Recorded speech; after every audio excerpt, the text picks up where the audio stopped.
Welcome to the Foundation of My Color with Rachel Babineau. And today I have a special guest with me, Sheriff Bobby Guidroz. Thank you so much, Sheriff, for Good to coming be here. in. Thank you. I Thank you for appreciate having me. Yeah. Oh, it's always a pleasure. Always a pleasure. First of all, I want to tell you this. Thank you so much for always supporting every venture that I came to you with. When my kids, when I started the youth group with Justice, you were there helping me out with that. I just want to tell you thank you so much, and we appreciate it. We appreciate your donation. We went to Disney. We went to the Holy Lands. They had a blast. Awesome. The kids really enjoyed themselves. So thank you so much. Happy to do it. Thank you, thank you. So with that being said, I want to introduce to you my sheriff of St. Landry Parish, Sheriff Bobby Guidroz. Hello, everybody out there. It's a pleasure to be here. We got some very interesting things to talk about today. We're going to talk about school safety, of course, due to the incident that happened in Uvalde, Texas. And we're going to talk about a new fleet maintenance building that I'm building at the complex, the law enforcement complex, and what I plan to do with it, with our inmates that are trustees. We plan to do some training with them, and whatever else you want to talk about. All right, well, let's get started. First off, let's talk about school safety. Yeah. We know that was a tragic thing that happened. It broke my heart to see all those kids dying of a senseless death, because of the shooting, with the young man. I don't know. They say he had mental problems. I'm not sure, what it was, but it was a very, very sad thing. So with that being said, what are your plans for our schools in St. Landry Parish? Well, I can tell you that I'm responsible for 10 schools in St. Landry Parish, in the rural areas of the parish. Now, the city police in Opelousas and the city police in Eunice handle those schools. They have school resource officers, I think. But I'm responsible for 4 actual high schools with the SLAT school. And 6 elementary. So what I plan to do is I've drawn up some plans of safety. It's called the Crisis Management and Response Plan. Okay. And by law, this law passed between 2013 and 2019, whereby all school principals have to get with the law enforcement officer, whether it's the sheriff or the chief, it's in the city, it's the chief, regarding a crisis management plan. I've not seen one so far, but I can tell you that I will wake somebody up with the plan that I have, and we're going to work together on it. Okay. Some people are not familiar with the law. So I did a lot of research since this latest shooting. And one of the things that I want to make sure we do is we secure the property, the campus. The main entrance, there should be one entrance to that school. There should be a camera there. If you're going to come in, if there's not an officer at the door, at a desk, then you can be buzzed in to the principal's office where they can see on a screen. And I'll tell you, the most expensive thing about my plan is I need 7 more school resource officers. I don't have it in my budget to do. I planted a seed with a couple of school board members regarding Senator Cassidy, Senator John Kennedy, our local representatives and senator. Hopefully we can get some federal money. We send hundreds of millions of dollars a year overseas. Yes. Ukraine and everywhere else. Right. And we're not taking care of our kids. We need our money here in St. Landry Parish for sure, especially with the plan that you're about to put in place. We definitely, we need to get with our legislators and mandate this money, because we would not want that to happen in St. Landry Parish. We have enough going on in our city right now with the murders, the killings, and all this other stuff. And I just want to tell you, thank you so much. I do see the sheriff deputies active in the city of Opelousas now. I know you guys have an understanding where you don't kind of intertwine and everything, but I know that right now the chief is shorthanded, so you are kind of stepping in with the help, and we appreciate that. Thank you. We do. We do. really do. They are shorthanded. One of the things that we're going to talk about at the school board meeting is the governor of the state of Louisiana is a Democrat, and he has connections, from what I'm told, with the president's office. So we're going to have to get our legislators, the Sheriff's Association, or whoever it takes to get money to us so we can do our job. Think of this. If I don't get the funding, if the St. Landry Parish School Board didn't get funding from the federal government, I don't have the money in my budget. The school board says they don't have the money in their budget. And I'll tell you, for one officer with related benefits, salary, and a police car, that cost me $50,000 right off. Actually more than that, but $50,000 for the salary and related benefits. That's cheap. For one. Yeah. I think they need to step that up. Maybe that's why we can't get officers out there, because the salary is not where it needs to be. Well, the salary is not $50,000. You see, the salary is more closer to $35,000 to $40,000. But the related benefits like insurance paid, right, and retirement kicked in, we pay that. So it roughly $50,000 per man. What about for the vehicle? You mentioned about the vehicle. The vehicle is not cheap as well. That's $45,000. Right. So $35,000. Basically, you need at least $100,000 for one officer, and that's to provide the salary, the benefits, as well as a vehicle. Correct. Yeah. Yeah, we definitely need to get. And that's minute from what we're sending to Ukraine and. Oh, absolutely. You know. And we have many issues we could talk about. What one I want to mention is the shootings in St. Landry Parish, yes, in Opelousas, in Eunice, and throughout. It's not just in Louisiana this is happening, but people are sick and tired of being terrorized. I had people tell me that they're sleeping on the floor. Yes, I heard that. To avoid bullets coming through their house. That's in America today, and we're having that. So we're teaming up with the local officials. In fact, I just did a 4-month undercover investigation, not me, but my office did, recovering stolen guns and drugs. The most powerful drug right now, and we're seeing a lot of it, is fentanyl. Yes. There's a illicitly manufactured fentanyl, which is created and made by, crushed, and made by drug dealers. The pharmaceutical fentanyl is what you buy for pain. It is a legitimate drug, but when it's administered by a physician in the dosages that the physician recommends, it's legal, of course, but it's highly addictive. All of my deputies, if someone overdoses on fentanyl, Narcan is the drug that we have to administer to an overdose. So if we arrive on the scene and someone's overdosed and they're telling us that overdosed on fentanyl, something laced with fentanyl, we're going to give them some Narcan. And every deputy in St. Landry Parish has Narcan.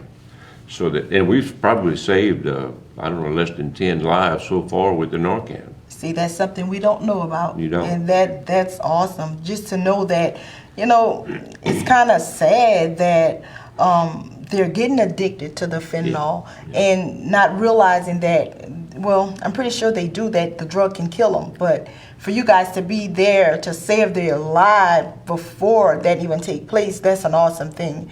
And thank you so much for that, because we never know who it is. It could be a family member. You don't know until it happens. Sometimes, you just don't know. Rachel, a lot of people don't know a lot about fentanyl, its effects on people, the dosages and the things about fentanyl. Well, next Tuesday, I've already wrote the story. I'm going to have a 3-part series on the dangers of fentanyl. And I'm going to have it on our Facebook page, social media. No press release, but it's going to be on our social media, where you can go read part 1 this Tuesday, and it'll tell you the dangers of fentanyl. Part 2 is going to be the effects of fentanyl. And of course, the third thing is going to be the treatment of the overdose. Okay, that's awesome. Yeah, you'll be able to see that again starting Tuesday. And I like to write articles, and I call it "Did You Know?" And I write a lot of articles regarding the law. I'm not a lawyer, but I do research the law. And so I write the articles, Did You Know? And I put it on our social media platform so people know what their rights are, what they can and can't do. You'd be surprised if people don't know the law. They don't know it. Well, I think, and you've been in law enforcement a long time, though, Sheriff. 50 years. 50 years. Yeah. I'm Look a at young you. boy. Yeah, you're young. You're 50 years. Well, how old you was when you started? 12? 18, 12. That's good, but that's good. And that's why you're so knowledgeable about the law. You've been in law enforcement a very long time. And not just the sheriff. Before that, you were A state trooper. A state trooper, Yeah. yes. I had a beautiful career as a state trooper. I had the great opportunity to be nominated and sent to the FBI Academy in Quantico, Virginia. That was in 1994. I've worked in every aspect of law enforcement with state police. I've worked patrol, investigations, you name it, we did it. Knowledgeable. Experience. Experience. That's what it takes. Experience. And proactive leadership. And proactive leadership. That's it. If you're going to be a police chief or a sheriff and you have no law enforcement experience, I'm not talking about in just one segment of law enforcement. You should have been in different sections learning and even administrative. I wrote policies for state police. I was taught all these things. I didn't go automatically up there and say, let me write you a policy. It was through experience and others teaching us. And I had some wonderful instructors. That's awesome. Yeah. Well, thank you again. You always know you're my favorite sheriff. Thank you. My favorite sheriff, you and my kids. You are my kids' dear sheriff. We love you so much. I'm telling you, we do. We just appreciate you so much for everything that you did for us. And it's always a pleasure to have you. But I just want to tell you that right quick because I like to give honor where honor is due. Well, thank you. Yes. So back to our conversation with what's going on in the city of Opelousas with all these. I know you guys are playing an active role with assisting the chief with what's going on with the investigations and everything. What do you think needs to be done? I don't know. People ask all the time, what can we do? I don't live inside the city limits, but my parents do. And my parents are 80 plus years old. And so that's a concern for me to have my parents, with all those, with everything that's going on. When I was a state trooper in Opelousas at Troop K, I was very good friends with many, many officers from OPD. At the time, there were probably close to 60 uniformed police officers in the city. And everybody worked together. We'd go in and assist them, and if they had to come out of the city to work with us, we would. But getting back to your question, what needs to be done is the salary needs to be ramped up, because you cannot pay $13 or $14 an hour to a man that's got a family, trying to raise a family, and I can't recruit people. I'm 7 people short in my department, and we have to do things like we have to do a background check on applicants. We have to do I do psychological evaluations on applicants. And so it's not everybody that applies for the job is going to get accepted. So you have to screen those people that are going to have 3 lethal weapons on their belt.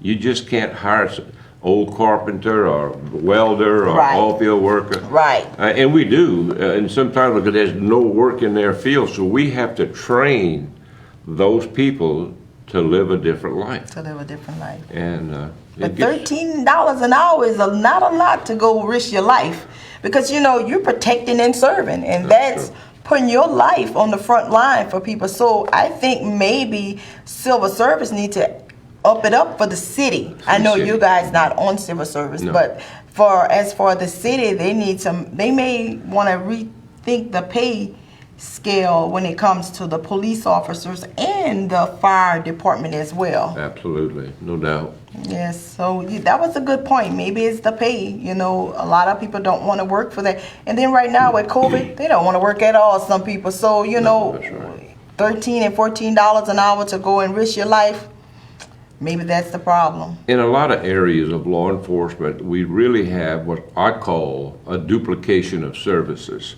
What I mean by that is in St. Landry Parish, we have 11 municipalities. You have Leonville, Washington, Melville, Port Barry, Kington, blah, blah, Krotz Springs. So what I'm thinking, and I've even gone to the Washington Town Council meeting, I've gone to the Orneville Town Council meeting, and I've been to the Melville Town Council meeting, offering them to contract with me. Because if they give me the budget that they're paying for their police department now, then I can use that money to police their community. I've got trained patrolmen, I've got trained detectives, I've got narcotics officers, and trust me when I tell you, I kick the ant pile when I go in these little communities.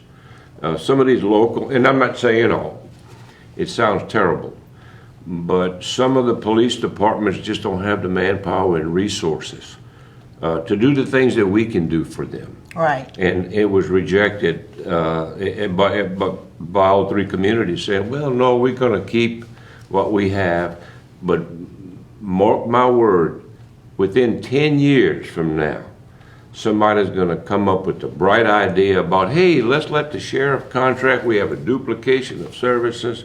Let the sheriff handle, and you know what? They're going to do it. Because it makes complete sense. Right, right. Well, let me just say this.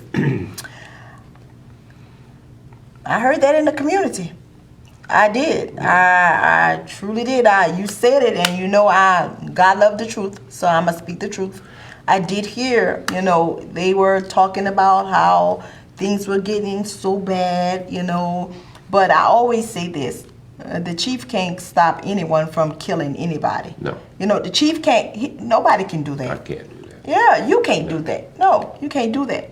So, you know, when they say that, you know, that's my response. I say, well, he can't stop anyone from committing crimes or anything like that, you know. And then they come back with, well, we should just let the sheriff just take over the city. This is me. I don't know, because I don't know how that works. Well, I can tell you there's a 3-step process in that. And if we had time, I'd tell you what it is. It's not very long. Number one, for me to go and say, let's say, Orneville, the town council has to abolish the police department's budget after the current chief's tenure ends, after his term ends. The second thing that's got to happen is the people have to pass a referendum. They have to vote. Yeah, we want the sheriff to come, or we'll contract with the sheriff, or contract with, and we'll abolish the police department. The people have to want it. The people have to want it. So And, it's yeah. just, it's not a majority. You know, it's just people talking, you know. So, you know, when you said that, I just had to elaborate on it, you know. And the third thing is that the legislature has to approve that. They have to But let me approve tell you something. Opelousas and Eunice are two big cities. If I didn't have the proper funding to police it effectively, now there's a way you can police and not be effective. If I couldn't do it with the budget that I can do it effectively, I wouldn't want to sign up. You wouldn't want to do it. No. Well, that's good. So we're not talking about taking over the city of Opelousas. We're just talking in general. So Yes. that's all. Don't get excited. Yes, people's going to be calling me saying, Oh, yeah. are you taking over the city? Yes, No. yes, no. That's not what he's saying. That's not what he's saying at all. So back to our school safety. Yes. Because I know that was something you were talking about earlier and how important it is to you, and that you're about the officers and the monies that's needed, the funding that's needed to take, you know, for you to be able to accomplish that, you know. So we hope that you know, that takes place. I hope so. As slow as the federal government works, they would probably require the school board to put the money up. I mean, for the next school year, that's just in late August. So for me to be ready to go, I could be ready to go, but I have to have funding in place and the officers in place. Yeah. You know, and the training. We sent our school resource officers to school, to a class that teaches a lot of their duties. So if we're going to get something done, we need to move on it. So what about the charter schools? Charter schools as well, good point. The law also requires charter schools, the supervisor, what they call the supervisor of that school, has to get with the local chief or the sheriff and create the crisis management plan. When we do that, then that plan goes to the superintendent, okay, for a review. And then if he likes it and thinks it's the right thing to do, then the school board will ratify. So, yes, charter schools as well. Now, you take Grand Coteau, the girls' school in Grand Coteau, Right. the Catholic school. I don't want to leave them out. Right. You know, Academy I mean, they're in Sacred St. Landry Parish. They are, And yes. that's a threat, so we want to take that into consideration. Right. That is not one of the 10 schools that I counted, so you make that 11 11. schools, 11 schools altogether. So, and we have elementary school, the little elementary school in Grand Coteau. I mean, there's a lot of In work Sunset to do. Elementary, you have Sunset Elementary as well. And let me tell you what we're doing now with 3 school resource officers at Northwest, North Central, and Beauchene. Well, my school resource officer leaves the school, goes to the feeder school, for instance, Beauchene. That SRO will go to the Orneville Elementary and say hi, and go to the Leonville Elementary and walk through and say hi. While he's doing all that and fixing to go back to Sunset to do the same thing at the elementary school, no one is at the high school. And so that leaves the school very vulnerable. Yes. The children and the staff are in danger. And listen, I'm very proactive. I think if we're going to do this, we got to do it right. You have to do it right. Yeah.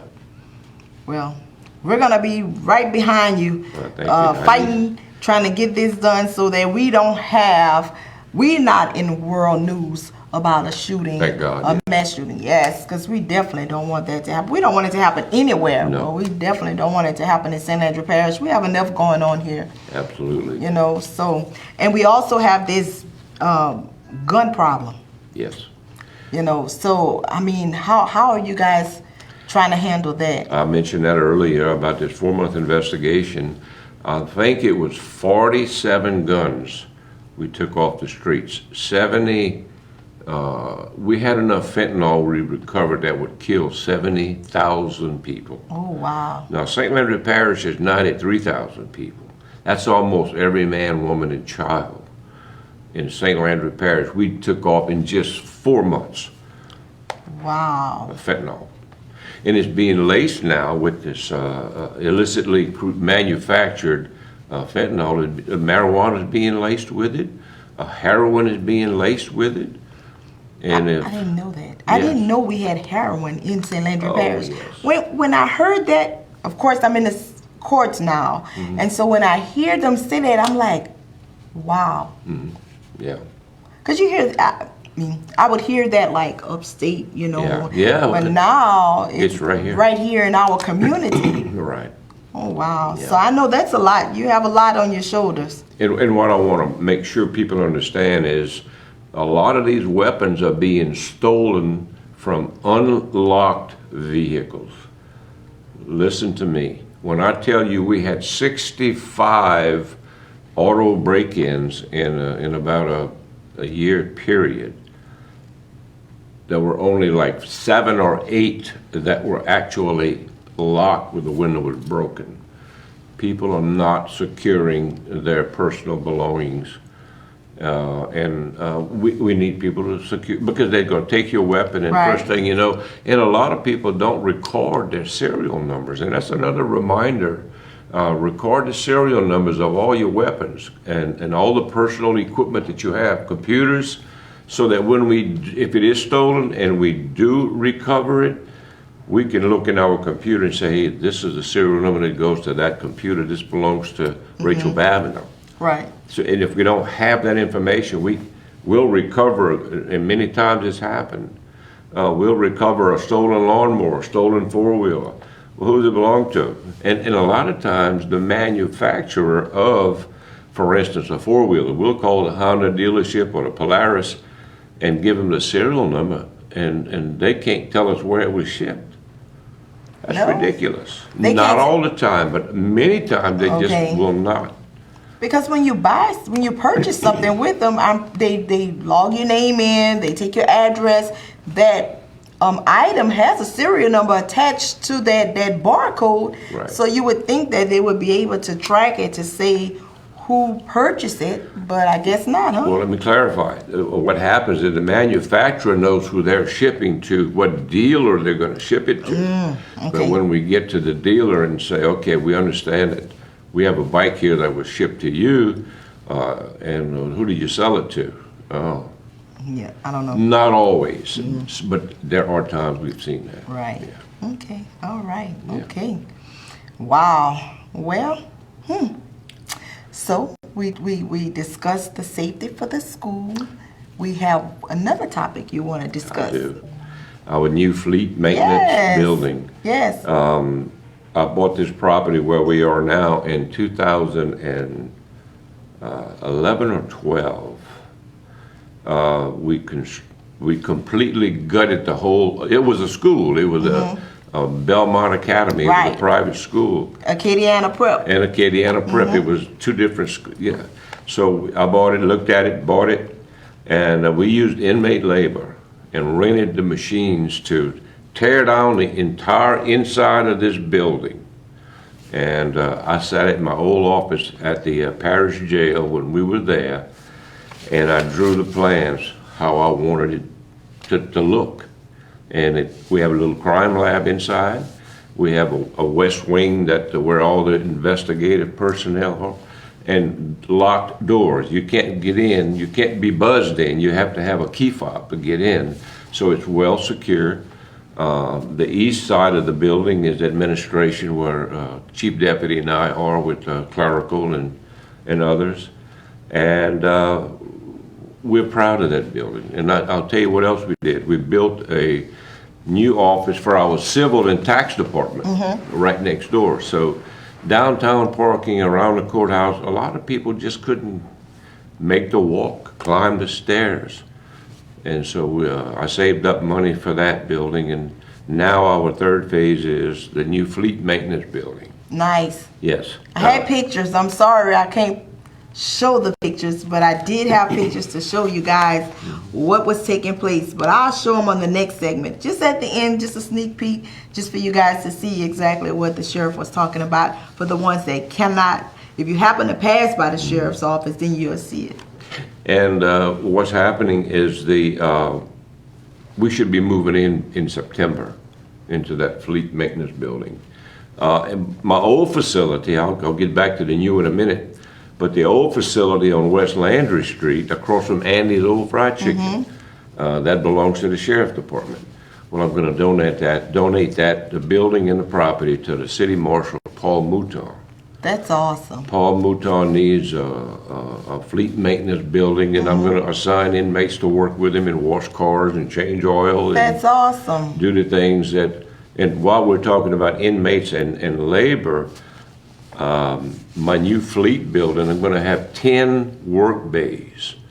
And my plan is to get 6 or 7 to start of trustee inmates that are interested in mechanic work. And if they want to learn, in fact, I'm hiring Don Watkins, who is a master mechanic in St. Landry Parish on school buses and whatnot, that's going to teach our inmates how to change brakes, how to change a muffler, change oil, fix a flat, hook up the lights and siren on the police cars, so that when they do get out, they can go get a job anyway, and maybe even come work for me. Right. Fleet maintenance, yeah. That'd be awesome. Yeah.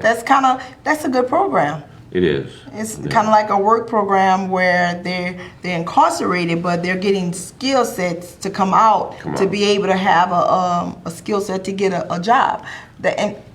Not just any job, a mechanic job. That's a great way to start. No, it is. And in today's world, we have to get a little more technological, but we Right. do have inmates with some computer skills, and trustees that,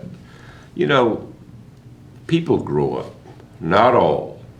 I can tell you from my experience, I've not seen a a whole heck of a lot of it. But there's some inmates that say, you know what? I'm 45 years old or I'm 40 years old. I'm tired of this life. And so we can't just keep stepping on their neck. We pull them up and give them a chance to help themselves while they're incarcerated. That's good. Yeah. That's good. You know what? You're doing what the Bible says. You don't look down. You helping them up. Yeah. That's good. But I already knew that because when you go in that office, the first thing you see is your Bible. So Yeah. we Yes. know you're a praying man. I am. Thank Yeah. you. Yes. Yes. Sheriff, it's always a pleasure to have you. Is there anything else that you would like to discuss? Tell me about yourself besides your law enforcement. I know you have family. You I have do. grandkids that I you do. just adore and you just... I have 3 children, and my daughter is a school teacher on sabbatical leave working with her husband at Dupree Carrier Gacho Insurance. He's one of the owners of the insurance company. Okay. My son-in-law. I have 2 sons that are state troopers. Both of them are at the rank of lieutenant. They're moving up in the state police world. And 10 grandchildren. 10. 10 You got 10, I'm hoping for 1. from the age of 14 months to 21. Wow. Yeah, it's a beautiful thing. Yeah. I'll get there. Yeah, you will. I'll get there. Yeah, but you're still a baby yourself. How can you have more than just one? You're too kind. You're too kind. My daughter's 30. Yeah. Yeah. But we don't have any grandbabies yet. Well- We just waited in the wings. Hopefully soon. Yeah, you heard the saying, I wish I'd have had my grandkids first and my children second. Yep. Well, you know what? There were times in our life raising children, as you know, with your family, that it was stressful. Yeah. You know, I worked, when I started with state police in 1978, the salary was a little over $600 a month. Wow. So on every day off that I was off, I took an escort, an off-duty escort for extra money. I worked an overtime detail, or I did something to make it. And I quit a good job to go to state police. You know what I was doing? What you were doing? I was working for Texaco Oil Company. Wow. Yeah. Yeah, you're right. You quit a good job. My wife said, "What are you doing?" I said, "Well, I think the good Lord prepared me for where I am That's today." right. And I think I got the message early on. My dad was a policeman, and my brother was a policeman. And I said, you know what, for me, I wanted to be the sheriff of St. Landry Parish one day, and I knew that. And I tell people, Really? I tell people, I'm going to be the sheriff of St. Landry. And you know, some people still remember that, and they say, boy, you dreaming, quit that. You spoke that into existence. I lived it. I lived the reality. I lost my dad when he was 42. He was killed in a car wreck. I was 16. And my mom, she was concerned about us. You know, the kid, I had a brother and 2 sisters, and I always knew that I'm not going down this road. I'm going to take this one right here. And because I knew what I wanted to do in life. Right. I knew where I was going. I did. And thank God every day. Yeah. I had a great career with state police.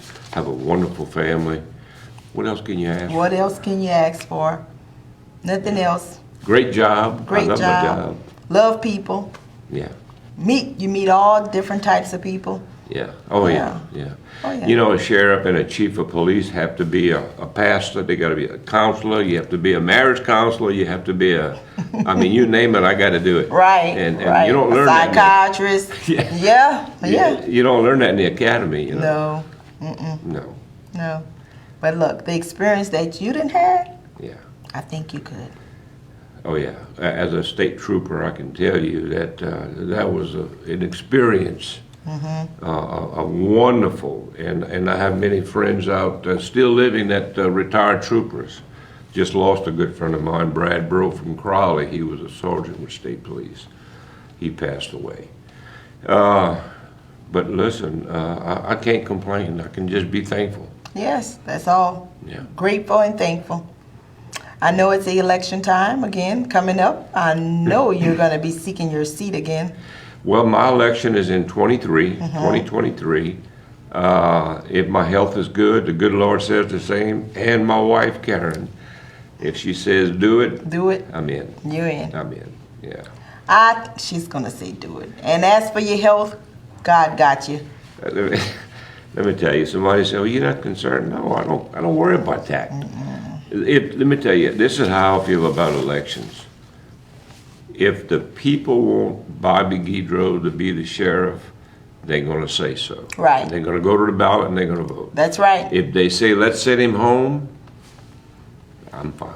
You're fine. Yeah. You're gonna keep living. Yeah, I have to keep yeah. living. I'll be concerned about, of course, there are other people in line waiting to be sheriff, which I can understand that. I did it. But yeah, it concerns me to see. I just want to make sure that whoever comes behind us and in my job is someone with experience, pride, proactive, Right. professional. All right. I like that. Yeah, got to be professional. Oh wow. Can you say that again? I told her Professional. pride. You Take got pride in it. Be professional and proactive. proactive. Yeah. Okay. So, if you're seeking office, you need to take pride in it. Whatever seat you're seeking. Be proactive and stay professional. Stay professional. I love it. Yeah. I love it. I had a TV reporter interviewed me last year from Lafayette, one of the local stations, and she's setting up a camera in front of my desk, and I'm just sitting at the desk just waiting to let her interview me. And she says, "Can I ask you something, Sheriff?" And I said, "Sure." She said, "I heard that you don't play." I said, "What do you mean?" She said, "Well, you don't play because you're serious." I said, "Well, you know what? That's true. I quit school because of recess. I don't play." She got a kick out of that. I love it. You quit school because of recess That's because you right. don't play. I don't play. All right. I love it. I love it. I absolutely love it. You know, the city, the parish, I'm sorry, appreciates you. And if you don't decide to jump back in the race, know this. We appreciate you. Thank you. Thank you so We much. appreciate you. That's it. Anything else you would like to share Thank you with us? Thank you for the opportunity. Thank you for listening. And anybody have any concerns or questions about any of the projects that I work on, I'll go on Facebook. Let me just write quick. Oh, no. Go ahead. We have time. I'll go on Facebook and I read the comments about how people feel about what deputies did or didn't do, if it was right or wrong. And I welcome that. Critique us. Right. Because when I see something that somebody's criticizing one of my officers or me for something, I want to see what happened. Right. And Constructive criticism is good if you can Absolutely. take it. And if I investigate it and find that we were at fault, I apologize. I'm going to tell you. But if we're right, I'm going to push back. That's how I am. I am. If I'm wrong, I'm going to apologize. I will. But if I'm not, I will push back. I'm going to push back. I will push back. And you know, people don't understand that. They take it for all kind of different things, you know. But if you're wrong, you're wrong. I have to put, and my wife and children got me to do this better than I did it on my own, is that when I do push back, maintain professionalism. Maintain professionalism. Be honest and don't be ugly. And sometimes I want to say, "Oh yeah." I think that's all of us. Yeah. You know, we get into that, you know, mode where Yeah, you defensive. doing that and I know I ain't did this. You know, it's just human nature. Yeah. So that's I have all. to calm down and Right. maintain. Take a breather. That word, I got to maintain that professionalism. That's right. Professionalism. I was disciplined as a trooper. I'm gonna tell you something. They taught us a lot of discipline. Really? And you have to be a disciplined person to be a police officer, whether it's city, sheriff, or what, federal, FBI, or state police. You gotta maintain discipline about yourself. You know, I was telling a lady, one of my good friends, the other day, we walk every morning, and I told her, I said, you know what, I wish I would have gone to the military. Maybe I would have learned a little more discipline. She said, she was in the military. She said, You learn discipline, but I don't think the military was for you. Just, I don't think the military would have been for you. I said, well, you just never know. But, oh well, I'll learn it other ways. But I try to, be as disciplined as I can, as much as I can, Go on social media, read the things that we do. We keep the public informed. And that's one of the things that I learned in public affairs at headquarters in Baton Rouge when I was a spokesperson at headquarters, was that keep people informed. Don't let them create a story. Right. Put the truth out there. That's right. And that's what we do. And so I'm asking the public to go on social media, read our arrest reports, read up on the Did You Know articles, read about the fentanyl that's coming out, the 3-part series coming out Tuesday. Part 1's coming out Tuesday. And if you have any criticism or any problems with anything that we do, right or wrong or indifferent, I want to know about it. He wants to know about it. You heard it from the sheriff. Anything, any criticism, any comments, any concerns that you have for the sheriff, he wants to know. Contact his office, or reply on the social media platform. Or call me, yeah. Call him. Just let him know exactly what your concerns are. And he'll answer. He will answer. I will. Yeah. The fentanyl. Before we leave, I was talking to an officer about the fentanyl, and he was telling me that how that drug is so dangerous. He said it was like if they touch it, it absorbs in their skin, it could kill them. It will. Think of a grain of sand. If you touch that grain of fentanyl, big as a piece of sand, a sand rock, that'll kill you. That's scary. That's potent. That's very scary to know that fentanyl is that potent in St. Landry Parish, where it could have killed almost everyone in the parish. And if you just touch like a grain of sand, it could kill you. That's kind of scary. Yeah. Now that's the pharmaceutical. That's the illicit. As I mentioned, we have the illicitly manufactured, which is very potent. It's potent. Then you have the pharmaceutical fentanyl, which is cut down, of course, to medical purposes. And so the fentanyl that your office confiscated, what type of fentanyl was that? Illicitly manufactured. It was crushed and stepped on and added to, and it's just powerful. It's they blend that with all other drugs, you see. Right. And that's what's so dangerous. If you're a marijuana smoker or you inject heroin, there's a good chance that there's going to be fentanyl in that marijuana cigarette or in that heroin. Wow. Cocaine, the same thing. Wow. So the drug dealers don't care about your life. The cartels, as long as they sell their product and make billions off of it, they could give a damn less about us. Wow. And the people that are addicts. It's true. Wow. Well, thank you so much for being a part of the Foundation of My Color. Thank you. Which promotes everything good in St. Landry Parish. It is a platform for all nationalities.